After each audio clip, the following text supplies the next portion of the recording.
55 ವರ್ಷ ಆಯ್ತು. ಇನ್ನೀಗ 60ಕ್ಕೆ ರಿಟೈರ್ಡ್ ಆಗ್ತೀರಾ? ಇಲ್ಲ, ಮುಂದುವರ್ಸ್ಬೇಕಲ್ಲ ಸರ್. ಅಷ್ಟು ತನಕ ಆಗ್ತದೆ, ಹೋಗುವ ಮನಸ್ಸು ಉಂಟು. ದೇವರು ಎಲ್ಲರಿಗೂ ನಡೆಸ್ತಾನ ಅಷ್ಟೇ. ನಮ್ಮ ಯಜಮಾನರು ಹಾಗೆ ಬಾರಿ ಪ್ರೀತಿಯಿಂದ ಕಂಡ್ಕೊಳ್ತೀವಿ. ದೇವಸ್ಥಾನ ಅವರು ಸಚ್ಚಿದಾನಂದ ಕ್ಷೇತ್ರ, ಹೌದು, ದೇವಸ್ಥಾನ ಮುಕ್ತೇಶ್ವರಲ್ಲ, ಪ್ರೀತಿಯಿಂದ ನೋಡ್ತಾ ಇದ್ರು. ಆಗ್ಲಿ ಸರ್. ಅದ್ರ ಸರ್, ತಮ್ಮ ಭಾವಸ್ಪಂದನದ ಬಗ್ಗೆ ಮಾತಾಡ್ಬೇಕಾದ್ರೆ ನಿಮ್ಮ ಮಾಧ್ಯಮ ಅನ್ನೋದೇ ಕಲಾವಿದರಿಗೆ ಒಳ್ಳೆಯದು. ಕಲಾವಿದರಿಗೆ ಮಾಧ್ಯಮದವರು ಇಲ್ದಿದ್ರೆ ಹೇಗೆ ಕಾಣ್ತದೆ? ಮೊದ್ಲೆಲ್ಲ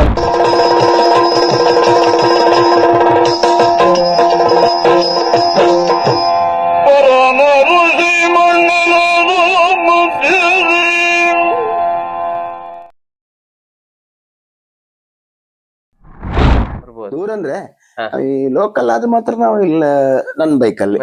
ದೂರ ಆದ್ರೆ ನಾವು ಘಟ್ಟಕ್ಕೆ ಇಟ್ಟು ಅಲ್ಲಿ ಇಟ್ಟು ಹೋಗ್ತೀರಿ? ಎಲ್ಲ ಹೆನ್ನಬೆಲ್ಲ ಇಟ್ಟು ವಿಶ್ವನಾಥನ್ ಕಾರಲ್ಲಿ ಹೋಗ್ತೀವಿ. ನಾವು ಒಂದು 5 ಜನ ಒಟ್ಟಿಗೆ ಇರುದು. ಇಲ್ಲಿಂದ ಎಲ್ಲ ಮೇಲೆ ಎಷ್ಟು ದೂರ ಆಗುತ್ತೆ? ಒಂದು 10 ಕಿಲೋಮೀಟರ್ ಅಷ್ಟೇ ಅಷ್ಟೇ. ಅಷ್ಟು ಮುಗಿಸಿ ಕಾರಲ್ಲೇ ಬರುದು. ನಾವೊಂದು ಒಟ್ಟು ಶೇರ್ ಮಾಡಿ ಕರ್ಕೊಂಡು ಒಟ್ಟಾಗಿ. ಮತ್ತೆ ಬಿಡಾರಕ್ಕೆ ಹೋಗುದಿಲ್ಲ, ಮನೆಗೆ ಬರ್ತೀರಿ. ಸಂಜೆ ಆದ್ರೂ ಹೋಗ್ಬೋದು ಆರಾಮಾಗಿ. ಇಲ್ಲಿ ಹತ್ರ ನಿಮ್ಮ ಕಾರು, ಬೈಕ್ ಹಾಗೆ. ಸರ್, ತಮ್ಮನ್ನ ಇಷ್ಟು ವರ್ಷಗಳ ತಮ್ಮ ಈ ಯಕ್ಷಗಾನ ಪಯಣದಲ್ಲಿ ತಮ್ಮನ್ನ ಅರಸಿ ಬಂದಂತ ಪ್ರಶಸ್ತಿ ಪುರಸ್ಕಾರಗಳ ಬಗ್ಗೆ ಒಂದೆರಡು ಮಾತು. ಪ್ರಶಸ್ತಿ ಅಂದ್ರೆ ಪ್ರಶಸ್ತಿ ಸಿಗಲಿಲ್ಲ ನನಗೆ, ಸನ್ಮಾನಗಳು ಯಾರೆಲ್ಲ ಗುರುತಿಸಿ ಹೈದರಾಬಾದ್ ಅಲ್ಲಿ ಮಂಜರು ಮಾಡಿದ್ರು. ಆಮೇಲೆ ನೆನಪಾಗುದಿಲ್ಲ. ತೊಂದ್ರೆ ಬಿಡಿ. ಆಮೇಲೆ ಅದೇ ಇನ್ನು ಸಿಗಲಿ ತಮಗೆ ಬಹಳ ದೊಡ್ಡ ದೊಡ್ಡ ಪ್ರಶಸ್ತಿಗಳು ತಮ್ಮನ್ನ ಅರಸಿ ಬರ್ಲಿ ಅನ್ನೋ ಒಂದು ಶುಭ ಹಾರೈಕೆಗಳು ನಮ್ಮ ಚಾನೆಲ್ ಪರವಾಗಿ, ಅದೇ ನಮ್ಮ ವೀಕ್ಷಕರ ಪರವಾಗಿ. ಸರ್, ಹಿರಿಯ ಕಲಾವಿದರು ತಾವು, ಹಿರಿಯ ಕಲಾವಿದರು ಇನ್ನು ಬಹಳಷ್ಟು ವರ್ಷಗಳ ತಮಗೆ ಉತ್ತಮ ಆರೋಗ್ಯ ನೀಡಲಿ ದೇವರು ಎನ್ನುವಂತ ಒಂದು ನಮ್ಮ ಪ್ರಾರ್ಥನೆ. ಯಾಕಂದ್ರೆ ಕಮಲಶಿಲೆ ಮೇಳದಲ್ಲಿ ಇನ್ನು ಮುಂದೆ ಯಾವ ಮೇಳಕ್ಕೆ ಹೋಗ್ಬೇಕು ಅಂತಿದೆ ಸರ್? ಕಮಲಶಿಲೆ ಅಲ್ಲೇ. ಈಗ ಎಷ್ಟು ವರ್ಷ ಆಯ್ತು ಸರ್ ತಮಗೆ? ನನಗೆ 55. 1970. 55 ವರ್ಷ ಆಯ್ತು. ಇನ್ನೀಗ 60ಕ್ಕೆ ರಿಟೈರ್ಡ್ ಆಗ್ತೀರಾ? ಇಲ್ಲ, ಮುಂದುವರ್ಸ್ಬೇಕಲ್ಲ ಸರ್. ಅಷ್ಟು ತನಕ ಆಗ್ತದೆ, ಹೋಗುವ ಮನಸ್ಸು ಉಂಟು. ದೇವರು ಎಲ್ಲರಿಗೂ ನಡೆಸ್ತಾನ ಅಷ್ಟೇ. ನಮ್ಮ ಯಜಮಾನರು ಹಾಗೆ ಬಾರಿ ಪ್ರೀತಿಯಿಂದ ಕಂಡ್ಕೊಳ್ತೀವಿ.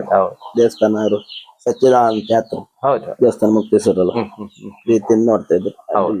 ಆಗ್ಲಿ ಸರ್. ಅದ್ರ ಸರ್, ತಮ್ಮ ಮನೆಗೆ ಬಂದ್ವಿ, ನಮ್ಮ ಜೊತೆ ಮಾತುಕತೆನ ಆಡಿದ್ವಿ. ತಮ್ಮ ವಿಷಯ ನಮ್ಮ ವೀಕ್ಷಕರಿಗೆ, ನಮ್ಮ ಕಲಾಭಿಮಾನಿಗಳಿಗೆ ನೀವು ತಿಳಿಸಿದಿರಿ. ಬಹಳ ಖುಷಿ ಆಯ್ತು ಸರ್. ಹಿರಿಯ ಕಲಾವಿದರು ತಾವು, ತಮ್ಮಿಂದ ಬಹಳಷ್ಟು ಪಾತ್ರಗಳು ಹಿಂದೆ ಕೂಡ ಬಂದಿತ್ತು, ಇನ್ನು ಕೂಡ ಮುಂದೆ ಕೂಡ ಒಳ್ಳೊಳ್ಳೆ ಪಾತ್ರಗಳು ಬಂದಿದೆ. ದೊಡ್ಡ ದೊಡ್ಡ ವೇಷ ಮಾಡೋದು, ಕರ್ಣ, ದೊಡ್ಡ ದೊಡ್ಡ ಕಿರೀಟ, ದೊಡ್ಡ ಕಿರೀಟದ ವೇಷ, ಅದು ಮಾಡೋದೇ ಕಷ್ಟ ನಿಜ. ಅದು ಹೊತ್ಕೊಂಡು ಮೊದ್ಲೆಲ್ಲ ಕಷ್ಟ ಅಲ್ಲ ಸರ್, ವೆಯ್ಟ್ ಇತ್ತು. ಕಷ್ಟ, ಹೌದು, ಅಟ್ಟ ಕಟ್ಟಬೇಕಲ್ಲ. ಈಗ ಸುಲಭ ಎಲ್ಲ ಅಷ್ಟೇ ಸರ್. ಮೊದ್ಲು ನಾವೊಂದು ಲೆಟರ್ ಬರ್ತಿತ್ತು, ಈಗ ಏನು ವಾಟ್ಸಪ್ ಅಲ್ಲ, ಎಲ್ಲ ಪರಿವರ್ತನೆ. ಈಗಿನ ಮಾಧ್ಯಮಗಳೆಲ್ಲ ಇಲ್ಲ. ಮತ್ತೆ ಸರ್, ಈಗಿನ ಯಕ್ಷಗಾನ ಟ್ರೆಂಡ್ ಚೇಂಜ್ ಆಗಿದೆ. ಎಲ್ಲ ಟ್ರೆಂಡ್, ಹಾಡಿರ್ಬೋದು, ಕುಣಿತ ಇರ್ಬೋದು, ಎಲ್ಲ ಕಾಲಕ್ಕೆ ತಕ್ಕಂತೆ ಬದಲಾವಣೆ ಆಗಿದೆ. ಅದಕ್ಕೆ ಮತ್ತೆ ಯಕ್ಷಗಾನಕ್ಕೂ ತುಂಬಾ ಜನ ಬರ್ತಾ ಇದ್ದಾರೆ. ಈಗೆಲ್ಲ ಈ ನಮ್ಮ ಬಯಲಾಟ ಮೇಳದಲ್ಲಿ ಯಾರು ಮಾತು ಬಯಸುವುದಿಲ್ಲ. ನಾಟ್ಯ, ಹಾಸ್ಯ. ನಾವು ಅತ್ಲೇ ಹೋಗ್ತೇವಲ್ಲ ಈಗ, ಹಾಸ್ಯದ ಪ್ರಸಂಗ ಇಡಿ ಅಂತ ಹೇಳುದು, ಪೌರಾಣಿಕ ಬೇಕಂತಿಲ್ಲ, ಟೈಮ್ ಪಾಸ್ ಆಗೋದು. ಆಗ್ಲಿ ಸರ್, ಬಹಳ ಖುಷಿ ಆಯ್ತು ನಿಮ್ಮೊಂದಿಗೆ ಮಾತಾಡಿ. ನಿಮ್ಮ ಮನೆಗೆ ಬಂದು ನಿಮ್ಮೊಂದಿಗೆ ಮಾತಾಡ್ತಿದ್ವಿ, ಬಹಳ ಖುಷಿ ಆಯ್ತು ಸರ್.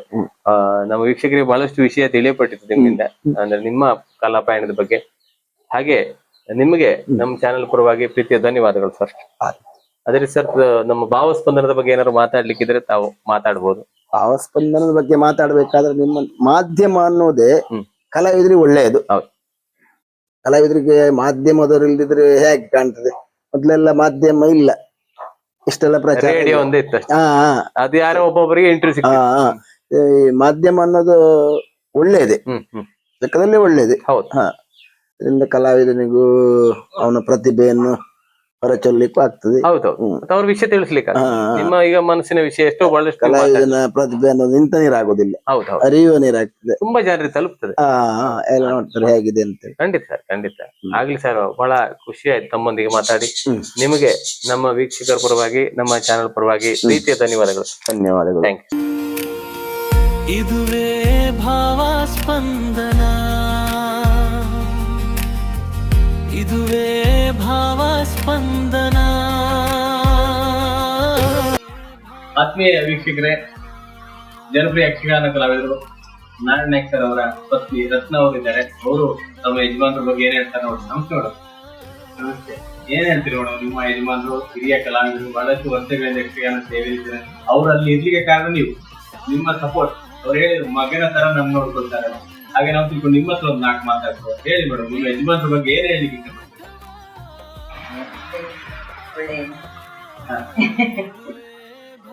ಒಳ್ಳೆ ರೀತಿಯಿಂದ ಒಳ್ಳೆ ಸಾಧ್ಯ ಇದ್ರೆ ಹಾ ಮಕ್ಕಳನ್ನು ನಮಗೆ ಒಳ್ಳೆ ರೀತಿಯಿಂದ ಹಾ. ಮತ್ತೆ ಅವ್ರ ಯಕ್ಷಗಾನ ಬಗ್ಗೆ ನೀವೆಂತ ಹೇಳ್ತೀರಿ? ಕಂಡಿದೆ, ಅವ್ರ ವೇಷ ಎಲ್ಲ ಕಂಡಿದಲ್ಲ? ಯಾವ ವೇಷ ಇಷ್ಟ ನಿಮ್ಗೆ? ಇಷ್ಟ ಯಾವ್ದು ವೇಷ? ಯಾವ ವೇಷ ಇಷ್ಟ? ಎಲ್ಲ ವೇಷ ಇಷ್ಟ. ಯಜಮಾನ ಇಷ್ಟ ಆದ್ಮೇಲೆ ಅಲ್ಲದೆ ಯಜಮಾನ ಇಷ್ಟ ಆದ್ಮೇಲೆ ಯಾವ ವೇಷ ಇಷ್ಟ ಅಂತ ಕೇಳಿ ಅಲ್ಲ